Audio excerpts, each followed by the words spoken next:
Welcome back to Nick Lenz's Doctor Who review, episode number 53. This is reviewing this right here. This is the start of season 20 for Doctor Who, or Classic Doctor Who.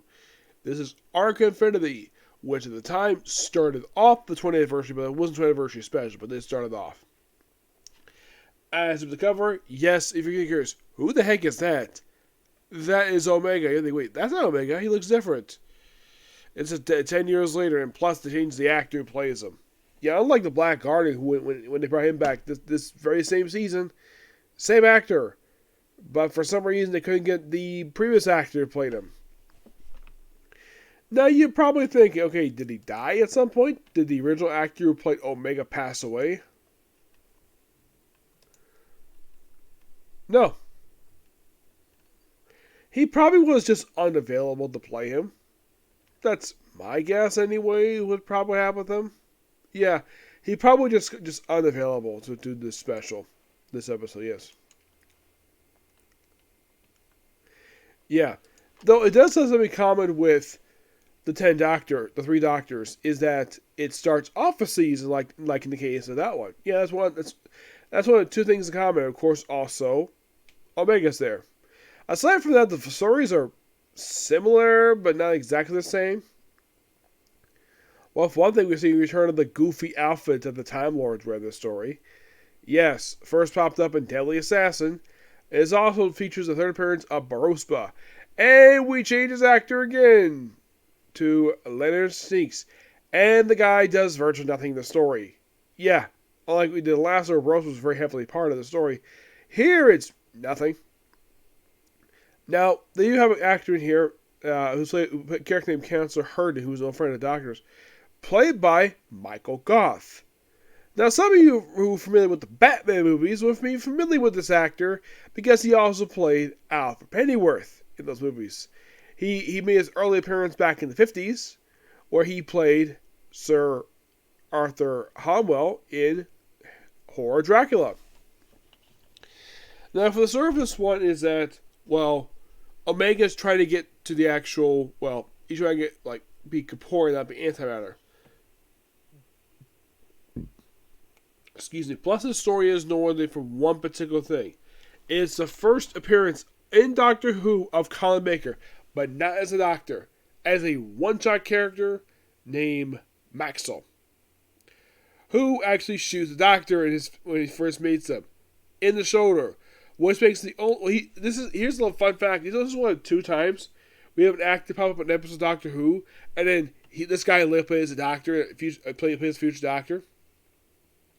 Yes, believe it or not, this actually has happened one other time in history of Doctor Who, and that was Peter Capaldi because he guest starred in the story for David Tennant, and then 2 Doctors later becomes Capaldi.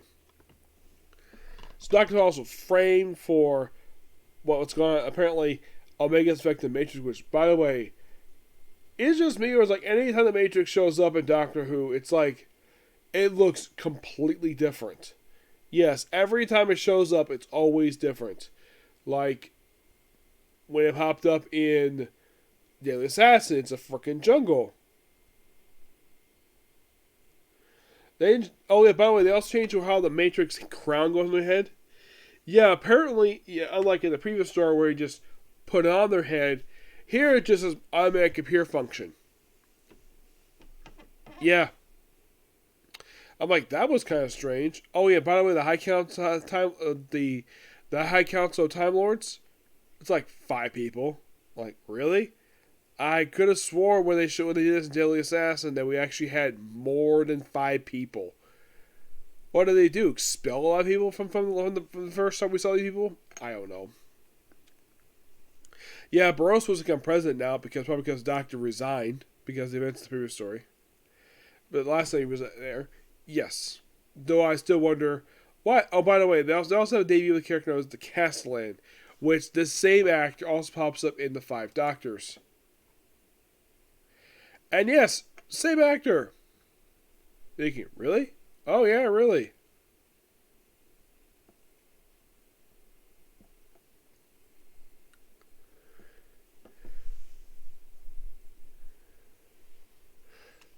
Yeah, also a return of someone named Daemon. They mentioned a couple other former companions in the story. Like, one good example is that, oh, you just said this before. Well, that was Romana. Yes, Romana. Yeah, they mentioned the East Base Truth, but I'll discuss in future more about that.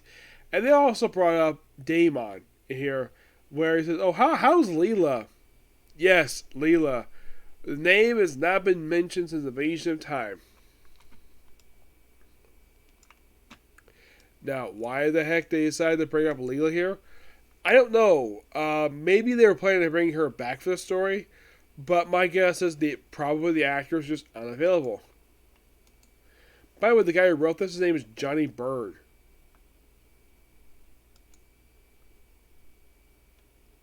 Who is unrelated to the comic writer. Yeah, it's a completely different guy.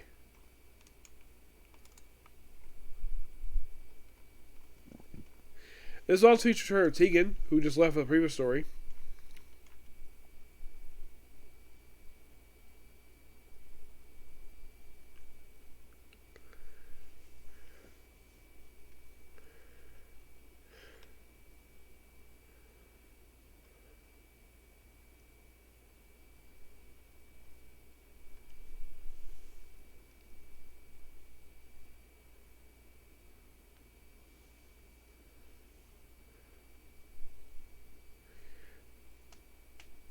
Yeah, and basically, like, a lot of the thing, like, the B plot is simply put these two guys who just visiting Amsterdam from later in Australia, where they stay in a crypt, and then they step on the Omega plot that way. And this is kind of how Tegan's involved in the story. It's like she's going to call her cousin is here in Amsterdam. Now, here's the thing. You might be thinking, where's her flight uniform? Well, they reveal in the story that she's been fired. Yeah, apparently she got sacked from her job. Why? Never revealed. They did mention one more time into the story. So basically, she's on the sidelines of the story, and Nissa's there a lot of the time. Of course, they do find out exactly like, oh, that someone did this. And throughout the story, we slowly unveil the mystery behind the plot of this thing. And it turns out to be Hedron, Doctor's old friend. He's responsible for this. Yeah. Why? Because he wants Omega to come home. Oh, by the way, it's not. Doctors don't know this is Omega until the penultimate story. Yeah, the viewers know this is Omega because of how he acts. His costume may be different, but yeah, it's definitely Omega. Like, he did bring up, oh yeah, he died once before, but he came back. Yeah, that's a small reference to the Three Doctors. Yeah, the fact it took 3 doctors to beat him. This time it took 1.